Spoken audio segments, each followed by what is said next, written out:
Shalom everyone. सो आज का वचन व्यवस्था विवरण चैप्टर 7 और इसकी 6 वर्स। क्योंकि तू अपने परमेश्वर यहोवा की पवित्र प्रजा है, यहोवा ने पृथ्वी भर के सब देशों के लोगों में से तुझको चुन लिया है कि तू उसकी प्रजा और निज धन ठहरे। सो हमारा परमेश्वर, उसने हमको चुना ताकि हम सारी जनरेशन, जो सारी प्रजा है, उसमें से उसने हमें अपनी महिमा के लिए चूज किया। क्योंकि परमेश्वर ने हमें खुद नाम लेकर बुलाया है और परमेश्वर ने कहा कि तू मेरी निज प्रजा है।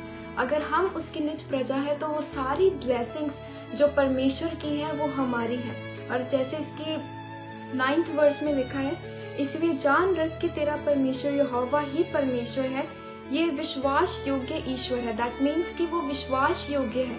हम उसके ऊपर विश्वास कर सकते हैं कि अगर सिचुएशन जैसी मर्जी भी हो, आज अगर प्रॉब्लम है तो परमेश्वर क्या करेगा, एक ना एक दिन हमें उस प्रॉब्लम्स में से निकाल के वो हमारी लाइफ को बेटर करेगा। वो विश्वास योग्य और सच्चा परमेश्वर है और जो उसकी आज्ञाएं मानते हैं उनके साथ वह 1000 पीढ़ी तक अपनी वाचा का पालन करता और उन पर करुणा करता रहता है। और जो उसकी आज्ञा को मानते हैं, जो उसकी विधियों को मानते हैं, अगर परमेश्वर ने बोला है कि तुम जाओ, जाकर मेरे लोगों को सुसमाचार सुनाओ, हमें बोना है, तो जो उसकी आज्ञाएं मानते हैं, जो उसके पवित्र वचन में लिखा है, तो वो क्या करता है कि उसकी 1000 पीढ़ी तक अपनी वाचा का पालन करता है।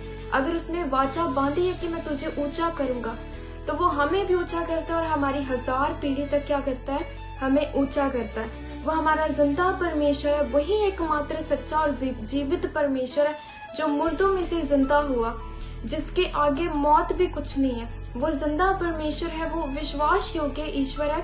तो हमें चाहिए कि हम अपना मन फिराएं, हम अपने पापों से अंगीकार करें और उसकी सारी आज्ञाओं को मानें।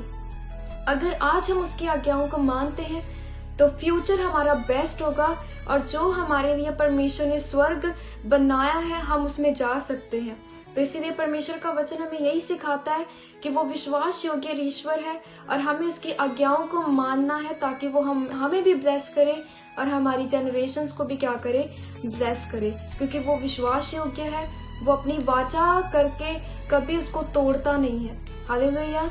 सभी को जय मसीह।